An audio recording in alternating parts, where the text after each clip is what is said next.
Fine student, तो बहुत ही important topic पढ़ने जा रहे हैं हम लोग इस क्लास में। और इस एडिटोरियल में हम लोग पढ़ेंगे कि जो अभी लोकपाल का जो अभी फैसला आया कि हाई कोर्ट के जज भी लोकपाल एक्ट के अंदर आएंगे, यानी कि उसको भी पब्लिक सर्वेंट बोल के उसके ऊपर भी करप्शन से रिलेटेड चार्ज लगाया जा सकता है। जब ये मामला सुप्रीम कोर्ट में पहुंचा तो सुप्रीम कोर्ट ने कहा कि ये हाईली डिस्टर्बिंग फैसला है, क्योंकि हाई कोर्ट के जज नहीं आ सकते हैं और इसलिए सुप्रीम कोर्ट के जो जजेस हैं उन्होंने नोटिस भेजा है सेंट्रल गवर्नमेंट को भी, रजिस्ट्रार जनरल ऑफ लोकपाल को भी, रजिस्ट्रार ऑफ लोकपाल को भी भेजा है और कहा है कि आपका क्या मत है, आप फिर से लेके आइए। मतलब आप लेके आइए कि आप किस बेसिस पे बोल रहे हैं कि हाई कोर्ट के जजेस भी लोकपाल एक्ट के अंदर आएगा। तो देखेंगे बहुत ही सुंदर एडिटोरियल है। ये बहाना क्या होगा कि पॉलिटी को एक बार और रिवाइज करने का मौका मिलेगा। और इस सब मटेरियल यदि तुम लोग को चाहिए होगा तो लक्ष्मीकांत पढ़ लो, वहाँ पे बहुत सुंदर तरीके से लोकपाल के बारे में बताया गया है और वो चैप्टर पढ़ लो, उसके बाद ये पढ़ोगे तो और क्लैरिटी आ जाएगा। तो हालांकि इसमें बेसिक सब कुछ दिया गया है इस एडिटोरियल्स में। तो GS paper 2 constitution and polity. तो समझते हैं स्टूडेंट, बेसिक समझते हैं कि लोकपाल एक्ट का मतलब क्या होता है, लोकपाल क्या होता है, लोकायुक्ता क्या होता है। तो ये लोकपाल और लोकायुक्ता एक्ट 2013 में पार्लियामेंट से पास हुआ और इसको फाइनली जनवरी 1, 2014 को प्रेसिडेंशियल एसेंट मिला। प्रेसिडेंट का मुहर मिला। उस समय प्रेसिडेंट कौन थे? प्रणब मुखर्जी थे। ठीक है, तो प्रेसिडेंशियल एसेंट मिला इसको जनवरी 1, 2014 को। उसके बावजूद भी ये फंक्शनल नहीं हो पाया। वो बाद में जब मोदी जी आए हैं अपना, तो मोदी जी जब आए हैं थ्रोन पे, समझे, सिंहासन पे जब मोदी जी आए तो लास्ट में जाकर 2019 से ये ऑपरेशनल हुआ है। तो यानी कि जो आपका एक्ट 2014 में बन गया था, 2014 से लेकर 19 तक काम ही नहीं किया है। 19 में जाकर फिर से ये फाइनलाइज हुआ है। इसमें मामला क्या है कि जो भी पब्लिक सर्वेंट है, right from prime minister office, prime minister से लेके मिनिस्टर से लेके हर एक MP, group A, group B, group C, group D employee, जितने भी सेंट्रल गवर्नमेंट के एम्प्लॉयज है सभी के ऊपर, है ना, जुरिस्डिक्शन होगा। यानी कि कोई भी करप्शन को कोई भी यदि करप्शन का केसेस है group A, group B, group C, group D officer के अगेंस्ट, तो लोकपाल, है ना, वहाँ पे अपना जुरिस्डिक्शन को एक्सरसाइज कर सकता है। समझ गए? और इनफैक्ट प्राइम मिनिस्टर के अगेंस्ट भी कंप्लेन जारी किया जा सकता है, मगर प्राइम मिनिस्टर के अगेंस्ट थोड़ा सा क्या है, एक्सेप्शनल क्लॉज भी है, समझ, बहुत सारा कंडीशंस भी है। समझ गए ना? तो कंडीशन क्या है तो थोड़ी देर में समझोगे। हाँ, तो थोड़ा सा बेसिक इन्फॉर्मेशन देख लेते हैं यहाँ पे। तो लोकपाल सेंटर के लिए है, लोकायुक्ता स्टेट्स के लिए है। और दोनों को किस लिए बनाया गया है?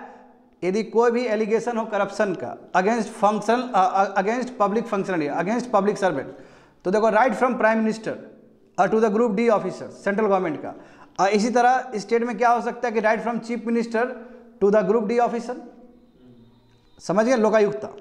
हाँ, जुरिस्डिक्शन क्या है तो बोला गया कि पीएम भी हो सकते हैं, मिनिस्टर भी हो सकते हैं, group A, group B, group C, group D, सभी इंप्लॉयज हो सकते हैं सेंट्रल गवर्नमेंट का। लोकपाल जो देखेगा, लोकायुक्ता स्टेट का देखेगा अपना। अच्छा, जहाँ तक सवाल है कि लोकपाल का कॉन्स्टिट्यूशन का, कि लोकपाल के अंदर कौन से लोग रहेंगे, तो इसमें देखो बच्चे लोग, इसमें एक चेयरमैन होंगे और प्लस 8 मेंबर्स होगा, कम से कम एटलीस्ट 8 मेंबर्स होगा। तो इसमें एक चेयरमैन होंगे और 8 मेंबर्स होंगे और 50% जो है, 50% कम से कम जुडिशियल मेंबर्स होने चाहिए, एटलीस्ट 50% जुडिशियल मेंबर होना चाहिए। और 50% SC, ST, OBC, माइनॉरिटी और वुमेन होना चाहिए, एटलीस्ट 50% होना चाहिए। और सर्विस और सैलरी जो कंडीशन है चेयरमैन का, वो इक्वल होगा चीफ जस्टिस ऑफ इंडिया के बराबर होगा। बहुत बड़ी बात है ना। लोकपाल के जो चेयरमैन होंगे उनका जो सैलरी और सर्विस कंडीशन होगा equal to chief justice of India, sitting chief justice of India. और अदर जो मेंबर्स हैं, यानी कि टोटल कितने, 8 मेंबर्स होंगे ना जी। अदर जो मेंबर्स है उनका जो सैलरी और सर्विस कंडीशन होगा वो जज ऑफ सुप्रीम कोर्ट के बराबर होगा। तो कहने का मतलब क्या है कि कितना इंपॉर्टेंट ये ऑर्गेनाइजेशन है लोकपाल, कि जिसमें आप जो चेयरमैन हैं उनका तनख्वाह बराबर कर रहे हैं, उनका service condition, salary condition same है, sitting chief justice of India के बराबर है।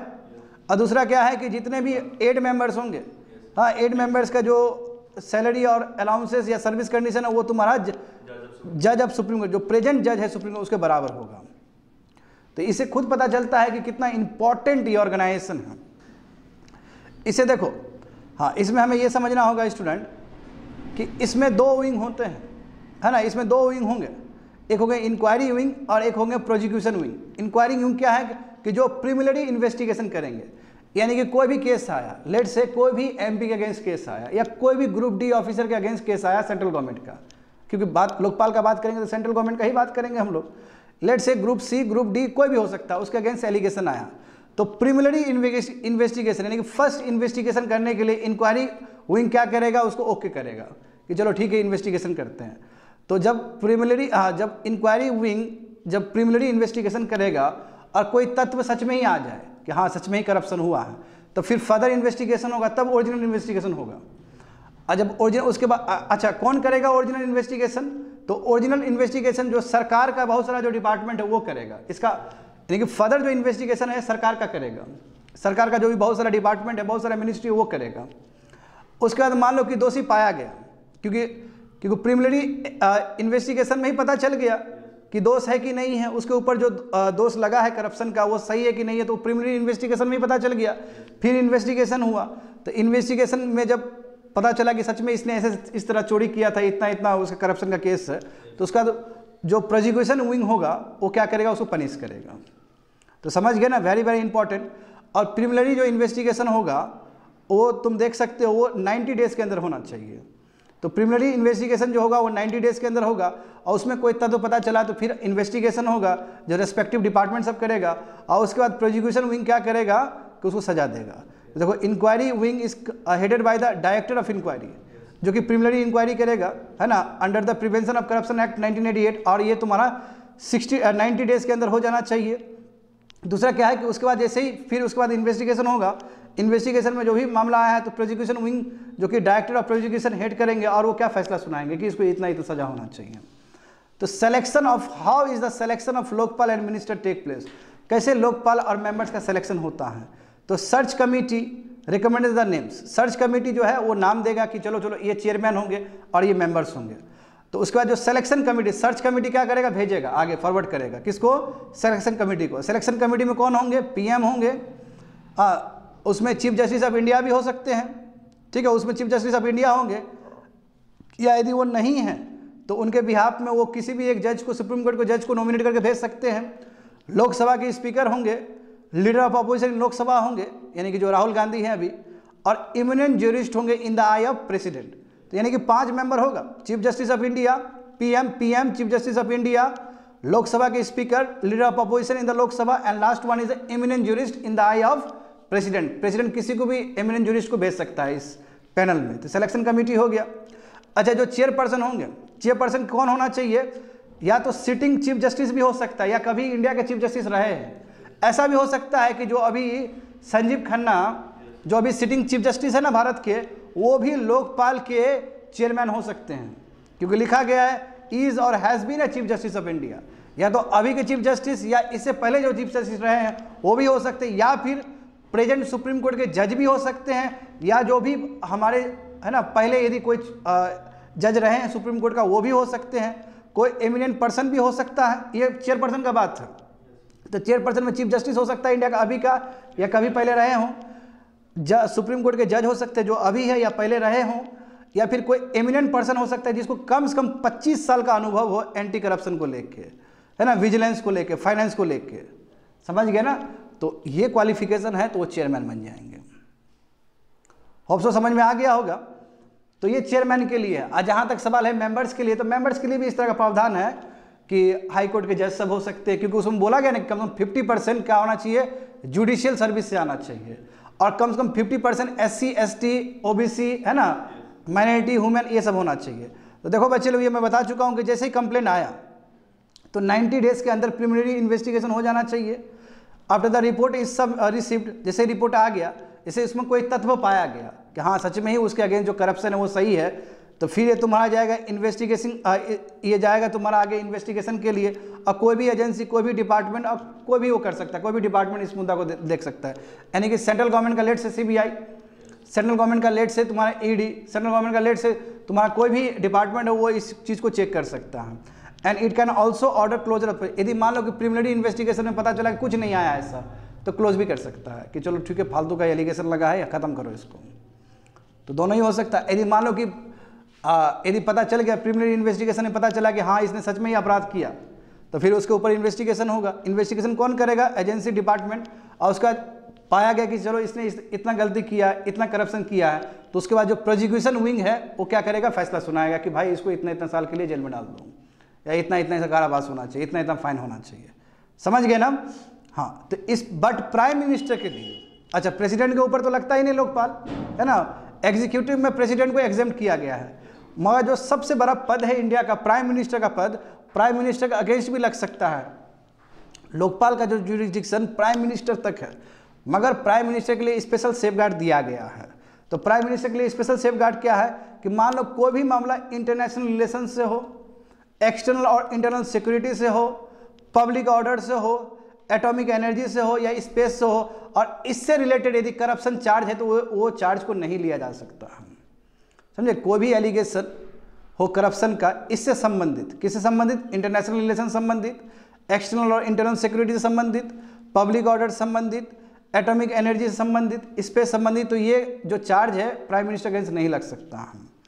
अच्छा, यदि ये छोड़ के बाकी कोई सब्जेक्ट है उसमें लेट से प्राइम मिनिस्टर के अगेंस्ट एलिगेशन लगा करप्शन का, तो उसके लिए भी बच्चे लोग कम से कम 2/3 मेंबर्स का अप्रूवल होना चाहिए। 2/3 मेंबर्स का, कितने मेंबर है? 8 मेंबर्स है ना उसमें, है ना। तो 2/3 मेंबर्स ओके बोलना चाहिए, तभी आगे बात बढ़ सकता है। और ऐसा इंक्वायरी यदि 2/3 मेंबर्स ने ओके कह दिया कि ठीक है एलिगेशन सही है, चलो इस पे काम करते हैं, तो ऐसा जो इंक्वायरी होगा प्राइम मिनिस्टर का, जो प्राइम मिनिस्टर अगेंस्ट जो इंक्वायरी होगा वो कैमरा में रिकॉर्ड होना चाहिए, सीसीटीवी कैमरा में अच्छे से रिकॉर्ड होगा। और यदि लोकपाल कंक्लूड कर दे कि ये जो कंप्लेन है वो बेकार का है, डिसमिस्ड, हम ये कंप्लेन को डिसमिस कर रहे हैं, तो उसके बाद जो भी इंक्वायरी में जो भी रिकॉर्ड हुआ है वो पब्लिक डोमेन में नहीं डाला जा सकता है, उसको पब्लिश नहीं किया जा सकता, उसको पब्लिक डोमेन में नहीं डाला जा सकता है। समझ गए ना? नॉर्मली प्राइम मिनिस्टर का अगेंस्ट केस चलना करप्शन का बहुत बड़ी बात है, क्योंकि पूरी तरीके से प्राइम मिनिस्टर का पद पूरा वो हो जाएगा ना, धूमिल हो जाएगा ये। तो इसलिए ये सेफगार्ड दिया गया है। समझ गए ना? थोड़ा और भी देख लो, ये एक्ट बिल्कुल जो लोकपाल के अपने जो मेंबर होंगे, चेयरमैन प्लस जो भी मेंबर्स हैं, वो भी पब्लिक सर्वेंट के ही डेफिनेशन में आते हैं और वो भी लोकपाल एक्ट के जुरिस्डिक्शन के अंदर आएंगे। और जितने भी पब्लिक सर्वेंट हैं जो इंडिया में काम कर रहे हैं या बाहर काम कर रहे हैं, हमारे भारत सरकार के बहुत सारे लोग जाते हैं ना दूतावास में, एम्बेसी में जाते हैं ना बाहर काम करने के लिए, तो उनके ऊपर भी ये लागू होगा। तो it shall apply to public servant in and outside India, दोनों तरफ, भारत में भी और बाहर भी। तो अब देखते हैं मामला क्या है। अब देखो ये मामला जो बहुत, ये जितना भी हम लोग पढ़े हैं अभी समझे, ये सब बेसिक्स है ना। और ये आपको लक्ष्मीकांत में बहुत सुंदर तरीके से मिल सकता है, वहाँ पे और डिटेल में मिल सकता है, मैं इतना जान लिए बहुत है। अब यहाँ पे समझो मामला क्या है। तो as per the reasoning of the Lokpal, how does the high court जज come under the jurisdiction of Lokpal, क्योंकि जुडिशरी तो लोकपाल के अंदर है ही नहीं। तो अभी लोकपाल का जो उठा है, अभी जो लोकपाल ने जो जजमेंट दिया है उसमें हाई कोर्ट जज को भी इंक्लूड किया है। तो सबसे बड़ा सवाल है कि जब जुडिशरी लोकपाल एक्ट के अंदर आता ही नहीं है, तो फिर लोकपाल के चेयरमैन ने, लोकपाल ने कैसे ये फैसला दे दिया कि जो जजेस है हाई कोर्ट का वो भी लोकपाल के अंदर आएंगे। तो ये तो बहुत डायकोटॉमी हो गया। तो देखो क्या मत क्या है, ओपिनियन क्या है, जजमेंट क्या है लोकपाल का। तो लोकपाल ये कहता है कि देखिए सुप्रीम कोर्ट अलग चीज है। सुप्रीम कोर्ट तो कॉन्स्टिट्यूशनली कंस्ट्रक्ट कोर्ट है, संविधान में, संविधान से बना हुआ कोर्ट है सुप्रीम कोर्ट। हाई कोर्ट संविधान से बना हुआ नहीं है। क्या है? हाई कोर्ट संविधान से बना नहीं है। जैसे पहले, सबसे पहले देखो सेक्शन 14 देखो, 3rd नंबर पॉइंट देखना होगा तुम लोग को कि लोकपाल कहाँ कहाँ लागू हो सकता है। तो एज पर सेक्शन 14 ऑफ द लोकपाल, यदि सेक्शन 14 देखो लोकपाल का, तो यहाँ पे ये बोला गया है कि लोकपाल का जुरिस्डिक्शन कहाँ कहाँ हो सकता है। यदि पार्लियामेंट के एक्ट से कोई भी बॉडी बना हो और उसमें कोई आदमी काम कर रहा हो, एनी पर्सन हु इज और हैज़ बीन चेयरमैन और मेंबर और officer establish bye the act of parliament, यानी कि पार्लियामेंट के एक्ट से कोई भी एंटिटी बना और उस एंटिटी में कोई मेंबर है, कोई चेयरमैन है, वो काम कर रहा है, तो लोकपाल ऑटोमेटिकली वहाँ पे लग जाएगा। या फिर सेंट्रल गवर्नमेंट से पार्सली और होली फाइनेंस्ड हो रहा है कोई भी एंटिटी को, कोई भी बॉडी को, और वहाँ पे जो मेंबर काम कर रहे हैं, वहाँ पे कोई भी चेयरमैन है तो उसके ऊपर भी लागू हो जाएगा। तो कहने का मतलब क्या है कि यदि पार्लियामेंट के एक्ट से कोई भी एंटिटी बना और उस एंटिटी में कोई काम कर रहा है, एंटिटी मतलब कोई भी ऑर्गेनाइजेशन बना, समझे, और उसमें कोई काम कर रहा है, तो वो सब तुम्हारा लोकपाल जुरिस्डिक्शन के अंदर आ जाएगा। लोकपाल आराम से केस ले सकता है उसके अगेंस्ट, समझ गए ना। या फिर सेंट्रल गवर्नमेंट किसी भी एंटिटी को होली फाइनेंस कर रही है या पार्सली फाइनेंस कर रही है, 10% भी फाइनेंस कर रही है, यदि 20% भी फाइनेंस कर रही है या होली फाइनेंस कर रही है, 100% फाइनेंस कर रही है, तो उस समय भी उस एंटिटी में जितने भी मेंबर्स काम करने वाले होंगे वो भी लोकपाल के जुरिस्डिक्शन के अंदर आ जाएंगे। आया समझ में? ये क्लॉज इंपॉर्टेंट है, ये क्लॉज सबसे इंपॉर्टेंट है चीज़ों को समझने के लिए। अब इस क्लॉज को दिमाग में रखो। अब देखो यहाँ पे, अब लोकपाल ने क्या कहा है कि सुप्रीम कोर्ट जो बना है वो कॉन्स्टिट्यूशनली कंस्ट्रक्ट है, उसको संविधान ने बनाया है, अभी के संविधान ने बनाया है। जबकि जो हाई कोर्ट है भारत का, high court British parliamentary act का बना हुआ चीज़ है, ब्रिटिश के पार्लियामेंट से, ब्रिटिश का एक्ट से बना है। उस समय जो पार्लियामेंट था, भारत का आज़ाद होने से पहले का जो पार्लियामेंट था, वहाँ से बना है। जैसे देखो, Indian high court act 1861, government of India act 1934, और यही चीज़ तुम्हारा क्या है, यही चीज़, हाँ। और जब बन गया, क्योंकि ये ब्रिटिश पार्लियामेंट्री एक्ट से बना है, उसके बाद क्या हुआ कि उसका एग्जिस्टेंस है, तब से चल रहा है अभी तक। और केवल आर्टिकल 214 में, संविधान का आर्टिकल 214 में जो एग्जिस्टेंस है उसी को बोला गया, उसी को रिकॉग्नाइज किया गया। यानी कि हाई कोर्ट तो पहले से चल रहा है, उसको केवल रिकॉग्नाइज किया है संविधान ने। संविधान ने कोई नया हाई कोर्ट नहीं बनाया है, जो ब्रिटिश पार्लियामेंट एक्ट से जो बना था, जो एग्जिस्ट था, उसी को केवल रिकॉग्नाइज किया है, अनलाइक सुप्रीम कोर्ट। क्योंकि सुप्रीम कोर्ट ऑल टुगेदर एक नया आर्टिकल से बना है। यह लोकपाल का फैसला है। तो जब ये फैसला पहुंचा वहां पे सुप्रीम कोर्ट में, सुप्रीम कोर्ट ने कहा ये तो हाईली डिस्टर्बिंग चीज है, अब ऐसे कैसे सुना सकते हो, समझे ना। तो आर्टिकल देखो 214 क्या है संविधान का, वो कहता है कि there shall be a high court for each state had only intrinsically recognise the existence of high court. यानी कि आर्टिकल 214 जो है वो कहता है कि हर स्टेट के लिए एक हाई कोर्ट होना चाहिए। हाई कोर्ट तो पहले से ही था, बस रिकॉग्नाइज कर रहा है, कंस्ट्रक्ट नहीं कर रहा, रिकॉग्नाइज कर रहा है, जो कि ब्रिटिश पार्लियामेंट ने पहले ही बना दिया था जिस चीज़ को। And the constitution did not establish high court, संविधान ने इस्टाब्लिश नहीं किया हाई कोर्ट को, जबकि सुप्रीम कोर्ट को संविधान ने इस्टाब्लिश किया था। दोनों में अंतर है। इसलिए हाई कोर्ट के जो जज है वो भी लोकपाल के जुरिस्डिक्शन के अंदर आएंगे। क्यों? क्योंकि बोला गया ना कि पार्लियामेंट के एक्ट से कोई भी बॉडी बने, उसमें कोई भी काम करे, तो वो क्या है, लोकपाल जुरिस्डिक्शन के अंदर आएगा। समझ गए? अच्छा, जहाँ तक सवाल है द टर्म एनी पर्सन, जो टर्म एनी पर्सन है, तो उसमें बिल्कुल जज अब हाई कोर्ट भी हो सकते, क्योंकि हाई कोर्ट भी बना है तुम्हारा एक्ट ऑफ पार्लियामेंट से, भले ही ब्रिटिश पार्लियामेंट्री एक्ट से बना हो। तो 2013 का जो एक्ट है वो जजेस को इम्यूनिटी नहीं दे सकता है, क्योंकि एक्ट ऑफ पार्लियामेंट से ही बना है, और वो भी पब्लिक सर्वेंट, तो वो भी आएगा। बट सुप्रीम कोर्ट का जज नहीं आ सकता, क्योंकि सुप्रीम कोर्ट कॉन्स्टिट्यूशनली कंस्ट्रक्ट है। समझ गए ना? The 2013 act does not provide an explicit exception for the जजेस of the court established by the act of parliament. इसलिए 2013 का जो एक्ट है, यानी कि जो 2014 में प्रेसिडेंशियल एसेंट जिसको मिला, तो हाई कोर्ट के जजेस को इम्यूनिटी मिलने नहीं जा रहा है, क्योंकि हाई कोर्ट भी एक्ट ऑफ पार्लियामेंट से ही बना है, भले वो ब्रिटिश टाइम में बना हो, और उसका कंटिन्यूएशन है, और जो भी संविधान में आर्टिकल है उसने केवल रिकॉग्नाइज किया है, कंस्ट्रक्ट नहीं किया हाई कोर्ट को। तो as per the reasoning of the Lokpal why did the supreme court जजेस, सुप्रीम कोर्ट के जज क्यों नहीं आ सकते हैं? तो देखो लोकपाल का प्रेसिडिंग क्या है। तो सुप्रीम कोर्ट पूरी तरीके से चाइल्ड है कॉन्स्टिट्यूशन का। क्यों? आर्टिकल 124 के अंतर्गत ये कहा गया कि यह सुप्रीम कोर्ट का इस्टेब्लिशमेंट होना, अब पहले नहीं था ये चीज़। आर्टिकल 124 ने पूरी तरीके से कंस्ट्रक्ट किया है सुप्रीम कोर्ट को। तो इसलिए सुप्रीम कोर्ट जो है वो ऐसा बॉडी नहीं है जो कि एक्ट ऑफ पार्लियामेंट से बना हो या सेंट्रल गवर्नमेंट के होली या पार्सली फाइनेंस से चल रहा हो, वो ऑटोनोमस बॉडी है। हाँ, तो सुप्रीम कोर्ट जजेस including chief justice of India, even though वो भी पब्लिक सर्वेंट हैं, उनके ऊपर भी प्रिवेंशन ऑफ करप्शन एक्ट 1988 लग सकता है, कोई दिक्कत नहीं है, फिर भी वो लोकपाल के जुरिस्डिक्शन के अंदर नहीं आएंगे। समझे? Hence Lokpal has no power, इसलिए लोकपाल के पास जुरिस्डिक्शन नहीं है सुप्रीम कोर्ट के जजेस के ऊपर, in fact including chief justice of India also. यानी कि पूरी तरीके से सुप्रीम कोर्ट को बाहर कर दिया और हाई कोर्ट को अंदर ले लिया।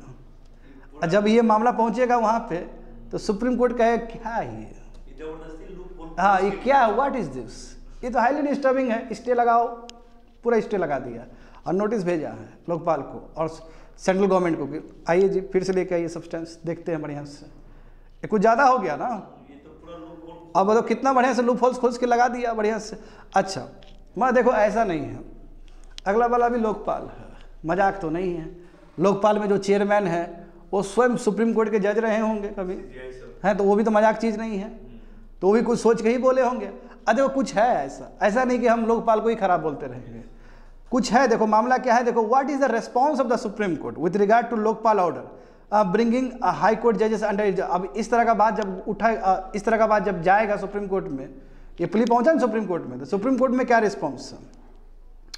तो देखो बात समझो कि आखिर लोकपाल को इतना तगड़ा फैसला कैसे सुनाना पड़ा, क्या रीज़न है। तो जो भी लोकपाल का जो ऑर्डर है ना, वो फॉर्मर सुप्रीम कोर्ट के जज जस्टिस AM कानविलकर ने दिया था, ये जजमेंट दिया है। वो इसलिए दिया है, देखो समझने वाली बात है कि जो एडिशनल हाई कोर्ट जज है उन्होंने इन्फ्लुएंस किया था एक एडिशनल डिस्ट्रिक्ट जज को, ठीक है। अब बाद में फिर से एक हाई कोर्ट को इस तरह इन्फ्लुएंस किया गया and later another high court जज, यानी कि एडिशनल हाई कोर्ट जज ने इन्फ्लुएंस किया एक एडिशनल डिस्ट्रिक्ट जज को, और फिर दूसरे अनदर हाई कोर्ट जज को भी उसने क्या किया, इन्फ्लुएंस किया, और जिसके वजह से प्राइवेट कंपनी के फेवर में कुछ फैसला सुनाया गया। जबकि वो प्राइवेट कंपनी जो है कहीं ना कहीं जिस जज ने फैसला सुनाया, जिस जज ने प्राइवेट कंपनी के लिए फैसला सुनाया, पॉजिटिव फेवर में फैसला सुनाया, तो एक टाइम था कि वही जो जज थे कभी एडवोकेट भी हुआ करते थे, ठीक है। और वो प्राइवेट कंपनी उसका क्लाइंट था, वेस्टेड इंटरेस्ट है, ये कन्फ्लिक्ट ऑफ इंटरेस्ट है। क्योंकि देखो इसमें क्या बोला गया कि एडिशनल हाई कोर्ट के जज ने इन्फ्लुएंस किया एडिशनल डिस्ट्रिक्ट जज को, और प्लस बाद में उसके वजह से दूसरा हाई कोर्ट के जज भी इन्फ्लुएंस्ड हुए। मगर जब फैसला सुनाया गया प्राइवेट कंपनी के बिहाफ में, तो ये प्राइवेट कंपनी और ये जो जज ने जो फैसला सुनाया, ये जज कभी एडवोकेट भी हुआ करते थे। जब पहले जो एडवोकेट थे तो उस समय बहुत अच्छा रिलेशन था कि क्लाइंट था, तो ये तो बहुत सरासर गलती है, ये दोषी पाया गया। तो कैसे आप हाई कोर्ट के जज को लाए जुरिस्डिक्शन में, तो इस तरीके से आया है। क्योंकि देखो ये बात भी तो है कि हाई कोर्ट के जजेस यदि करप्शन करते हैं तो उसके ऊपर भी तो निगरानी होना चाहिए ना, उस हिसाब से सुप्रीम कोर्ट का भी करेगा। तो देखो अब यहाँ पे देखो तो कि बिल्कुल ये पूरा बैलेंस्ड एडिटोरियल है, उसका भी उपाय दिया गया है। देखो यहाँ पे तो लोकपाल फॉरवर्डेड द कंप्लेंट। अब कहो कि लोकपाल ने क्या किया, चूंकि देखो इसमें हाई कोर्ट जज का सवाल है, अभी हाई कोर्ट के जज के अगेंस्ट यदि इस तरह करप्शन एलिगेशन लगे तो आपको चीफ जस्टिस से पूछना ही पड़ेगा। क्योंकि इससे पहले एक सुप्रीम कोर्ट का जजमेंट आया था, उसमें यह कहा गया था कि कोई भी जजेस के अगेंस्ट करप्शन हो तो बिना चीफ जस्टिस से पूछे हुए नहीं हो सकता, आगे फॉरवर्ड नहीं हो सकता। तो लोकपाल ने ये कंप्लेंट को चीफ जस्टिस ऑफ इंडिया को पास भेजा, है ना। प्रिलिमिनरी इन्वेस्टिगेशन करने के बाद, प्रिलिमिनरी इंक्वायरी करने के बाद जैसे ही सुप्रीम कोर्ट के पास पहुंचा ये केस, तो सुप्रीम कोर्ट ने कहा कि ये जो आपका जो इंटरप्रिटेशन है ये हाईली डिस्टर्बिंग है। ये जो इंटरप्रिटेशन है कि ये पार्लियामेंट्री एक्ट से बना है, सुप्रीम कोर्ट कॉन्स्टिट्यूशनली कंस्ट्रक्ट है, इसलिए हाई कोर्ट के जजेस लोकपाल के जुरिस्डिक्शन के अंदर आएंगे, ये जो आपका जो कथन है, ये जो आपका स्टेटमेंट है हाईली डिस्टर्बिंग है, ऐसा नहीं होना चाहिए, स्टे लगा दिया, समझे। टेकिंग सो मोटो कॉग्निशन, लोकपाल का ऑर्डर को वो करते हुए लेते हुए 3 सीनियर जजेस ने क्या किया, 3 सीनियर जजेस जो कॉलेजियम सिस्टम है उन्होंने क्या कहा कि नो, इस तरह तो जो जुडिशरी का जो ऑटोनॉमी है, जुडिशरी का जो इंडिपेंडेंस है, उसके ऊपर तो पूरी तरीके से चोट है ये। ऐसे कैसे आप हाई कोर्ट के जज को अब कर सकते हो, क्योंकि लोकपाल के अंदर तो आएगा ही नहीं, इसलिए स्टे लगवा दिया गया। और बेंच ने नोटिस भेजा है सेंटर को, रजिस्ट्रार ऑफ लोकपाल को, और भी कंप्लेनेंट को जिसने कंप्लेंट किया था शुरुआत में, कि फिर से लेके आओ और तत्व सुनेंगे, उसके बाद फिर फैसला करेंगे हम लोग। तो अभी स्टे लगा दिया गया, समझ गए ना। अच्छा, तुम्हारे मन में आएगा ना क्यों आखिर चीफ जस्टिस के पास भेजा गया वो डिसीजन। तो यहाँ पे देखो 1991 का जजमेंट, कोर्ट ने, सुप्रीम कोर्ट ने K Veeraswami versus union of India case 1991 में जो केस हुआ था, उसमें कहा था कि कोई भी केस किसी भी जज के अगेंस्ट रजिस्टर नहीं किया जा सकता बिना चीफ जस्टिस से पूछे हुए, under the prevention of corruption act. यदि किसी को भी करप्शन एक्ट के अंदर गिरफ्तार करना है, यदि इसके ऊपर प्रूफ करना है, तो पहले चीफ जस्टिस ऑफ इंडिया के पास जाना चाहिए मामला। तो इसी को आधार बनाते हुए लोकपाल ने क्या किया, ये चीज़ फॉरवर्ड किया चीफ जस्टिस को, और चीफ जस्टिस का 3 जज का बेंच बैठा हुआ था, उसने कहा कि नो ये आपका जो ऑर्डर है बहुत ही हाईली डिस्टर्बिंग है, ये स्टे लग जाना चाहिए, फर्दर आप लेके आइए। फिर नोटिस भेजा है, और फर्दर जब आएगा सब्सटेंस आएगा तो उसके ऊपर फिर चर्चा होगा। मगर चलो ठीक है, एक तरफ सुप्रीम कोर्ट ने स्टे लगा दिया, चलो अच्छी बात है, सुप्रीम कोर्ट ने स्टे लगा दिया जुडिशरी को बोल दिया कि जुडिशरी चाहे हायर कोर्ट हो, चाहे है ना, चाहे वो हाई कोर्ट हो, लोकपाल जुडिशरी के अंदर नहीं आएगा। चलो सुप्रीम कोर्ट ने ये बोल दिया। बस सबसे बड़ा सवाल है कि चलो ऑटोनॉमी करते रह गए, जुडिशरी को ऑटोनॉमी मिलना चाहिए, but what about the accountability? Judiciary का भी तो जज जो है वो करप्ट हो ही सकते हैं ना, तो उसका कैसे फैसला होगा फिर? उसके लिए भी तो इंडिपेंडेंट मैकेनिज्म होना चाहिए ना। तो बोथ अकाउंटेबिलिटी एंड इंडिपेंडेंस दोनों ही जरूरत है। इंडिपेंडेंस समझते हैं कि जुडिशरी को इंडिपेंडेंस चाहिए, इसलिए तो एनजेएससी भी नल एंड वॉइड कर दिया गया 2014 में। What about the accountability? Accountability तो यहाँ पे है ही नहीं, तो क्या उसके हमारे पास क्या और प्रोविज़न है? क्या हमारे पास अकाउंटेबिलिटी ऑफ जजेस को देखने के लिए क्या हमारे पास प्रोसीजर है? तो प्रोसीजर है हमारे पास, बट अभी का जो प्रोसीजर है बहुत ही ओपेक है, ये बहुत ही चार दीवारी के अंदर चलता है, पता ही नहीं चलता है कि कौन जज के अगेंस्ट क्या केसेस है और क्या उसका हुआ। जैसे एग्जांपल देखो, अभी प्रेजेंट में क्या है कि मान लो कि कोई भी केस आया, कोई भी जज के अगेंस्ट केस आया, तो इसके लिए इन हाउस प्रोसीजर है। इन हाउस का मतलब सीक्रेट प्रोसीजर है, हाँ, और वो मामला only if the chief justice of the high court और the chief justice of India और the president receives a complaint, यानी कि जज के अगेंस्ट तीन ही केस में कार्रवाई हो सकता है। यदि वो जो प्ली है chief justice of high court, concern high court को मिल गया, जैसे पटना हाई कोर्ट का किसी जज के अगेंस्ट करप्शन चार्ज है, तो ये पटना हाई कोर्ट को जो चीफ जस्टिस हैं, हाँ, उसके पास जाना चाहिए, फॉरवर्ड होना चाहिए। या भी मान लो कोई भी जज है तो सुप्रीम कोर्ट के चीफ जस्टिस के पास जाना चाहिए या प्रेसिडेंट के पास जाना चाहिए। तीन आदमी के पास यदि कंप्लेंट आया तभी किसी एक के पास, यानी कि तीन आदमी का ऑप्शन है। चीफ जस्टिस ऑफ इंडिया के पास ऑप्शन है, chief justice of concern high court के पास ऑप्शन है, और प्रेसिडेंट के पास भी ऑप्शन है। यदि if the charges appear true, मान लो कि चार्जेस सही हो, तो उसके बाद जज क्या बोल सकते हैं, यानी कि जज क्या बोलेंगे कि रिजाइन कर दीजिए, या फिर जुडिशियल वर्क से उसको बर्खास्त कर दिया जा सकता है, या फिर वो जुडिशरी ये भी बोल सकता है कि पार्लियामेंट से अप्रोप्रिएट एक्शन ले लीजिए, मतलब निकाल दीजिए, इम्पीचमेंट टाइप का कर दीजिए। और जानते हो कि जजेस का पार्लियामेंट से निकालना इतना आसान चीज़ नहीं है। तो तीन ऑप्शन है, या तो खुद ही जज क्या करे, रिजाइन कर दे, मजबूर कर दे जजेस कि चलो भाई तुम्हारे अगेंस्ट ये बहुत ग्रेव मैटर है, बहुत करप्शन का चार्ज है, तुम रिजाइन करो। यदि उसने रिजाइन कर दिया चलो ठीक है, नहीं तो जुडिशियल जो वर्क है वो डिनाई कर दिया गया, वो बर्खास्त कर दिया गया, या फिर एग्जीक्यूटिव को बोल दिया गया, यानी कि पार्लियामेंट को बोल दिया कि चलिए आप पार्लियामेंट से ही स्टेप ले लीजिए, पार्लियामेंट से ही निकाल दीजिए। तो सम जजेस आर ट्रांस, बताओ कई जज तो क्या है कि यदि एलिगेशन लगता है एक हाई कोर्ट से दूसरे हाई कोर्ट में चला जाता है और कोई पता ही नहीं है, रीजन कभी डिस्क्लोज नहीं हुआ कि एक हाई कोर्ट से कैसे दूसरे हाई कोर्ट में गया, क्या इसके पीछे रीजन है। तो अभी भी ओपेक में ही जी रहा है। तो supreme court should see if the present mechanism, क्या अभी का जो मैकेनिज्म है क्या ये सही है?